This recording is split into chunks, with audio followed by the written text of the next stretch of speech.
Okay, so we're gonna do electrolysis. One, bear in mind the electrochemical series. Whenever you're dealing with electrolysis, you must remember which ions can displace which ions. Remember that the electrochemical series always applies when doing electrolysis. So if you can't remember the electrochemical series, I can't remember the word. So there's always mnemonics that could help you. For the cation species, the mnemonic is please send Charlie's monkeys and zebras in large cages more securely guarded. That's an old one that I learned in school, and I think it'll be an asset for you. And any ion that's below any other ion cannot displace the one before it. So potassium can displace every single ion below it. Sodium can displace every single ion below it, but it can't displace potassium. And the same story goes for the negative species. So for there's also electrochemical series for the negative species, and the kids made this up. This is not anything old. They made this up. They said, so nothing friggin' could be in order, which I think they really love because of this word right here. This word, hmm you know. So you have the polyatomic anion starting with sulfate and the nitrate ion, and then you have fluoride, which is not a polyatomic anion, it's a monoatomic anion. So you have fluoride, chloride, bromide, iodide, and we end up with another polyatomic anion, which is the hydroxide anion. Now, one mole is equal to molecular weight, which is basically the mass of anything that you have. It could be a compound, it could be a molecule, it could be a family unit, whatever. One mole is also equal to 6.02 to 10 centimeter 23 atoms, molecules, etc. In electrolysis, you have two ways of determining things. You could use 1 mole is equal to n times 96,500 coulombs, where n is equal to the number of electrons. And then the next one that correlates to it is number of moles equal to IT. So you have to use these into to get your fraction set up.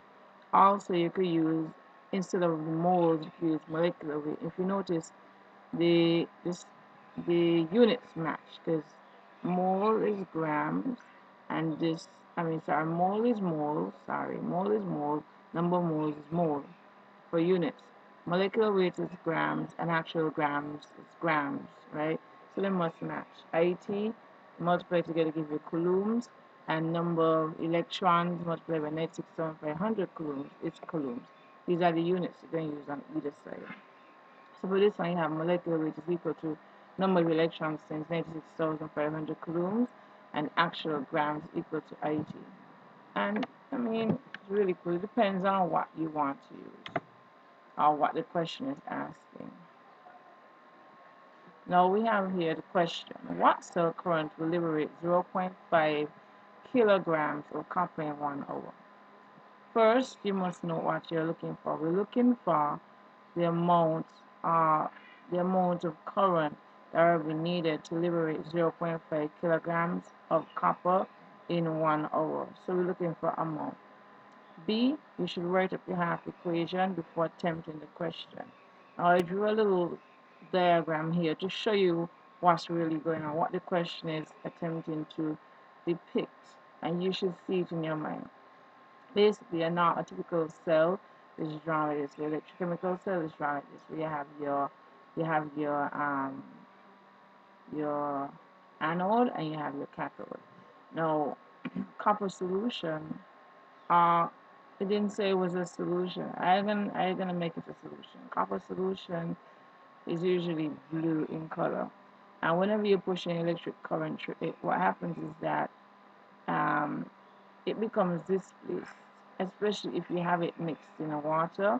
That's because copper is lower than hydrogen.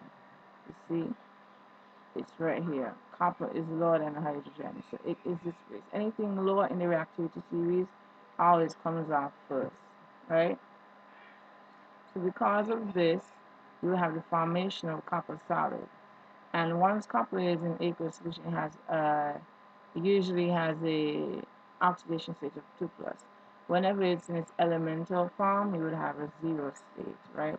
So the equation is such that you have Cu2 plus giving off the atoms of it. And because of this, you will have it going from a 2 plus state to a 0 state. And that means that it has been what?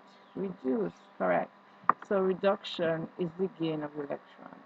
We said rate. Reduction is gain, right? Where oxidation is loss. So because it gained electrons, we're going to add the electrons right here, 2 electrons, right? And pretty cool when you know these things. So the mass is usually in grams. So if you have 1 kilogram equal to 1,000 grams, 0.5 kilograms equal to 500 grams, right? You see it right here. So we made that grams. Since we're dealing with grams, we're going to use the expression on the next page. Molecular weight is equal to N times 96,500 coulombs, and grams is equal to IT. Where the molecular weight of copper is 64 grams, you can stick it in right there, right? So you see it says 64, and because you had 2 electrons being given away, we put a 2 here and we multiply it by 96,500. And since in our, this is a given, so in our actual stuff, this is what happened. 500 grams of copper was deposited, and we don't know the current, which is I, right? So that's in amps, but we had the time, right? So we fill in everything. So now we have only one thing to look for. If 1 hour is equal to 60 minutes, then your reaction occurred in 60 minutes because it's 1 hour. And if 1 minute is equal to 60 seconds, then 60 minutes is equal to X seconds. So 60 times 60 is equal to 3,600 seconds. So we have, so we have I, so we have the stuff written out where we have everything neatly combined here. However, we need to get I from the bottom to the top. So basically, we do the same thing we did all the time. We cancel out I and we cancel out I, right? And then we have I to the top. But now we need to get rid of these two things on the left-hand side.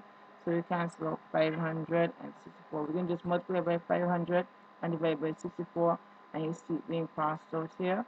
And I cross out some zeros to make our expression less busy. And I did the same thing, so I said 564 over on this side was multiplied here, and I did the same thing here. And we end up with I equal to 9193 coulombs times 500 over 36 times 64 seconds, which is basically amps. C over S is equal to amps. So your answer, as you know, I want you to tell me what you got, and let me know how it goes. Thank you. Subscribe.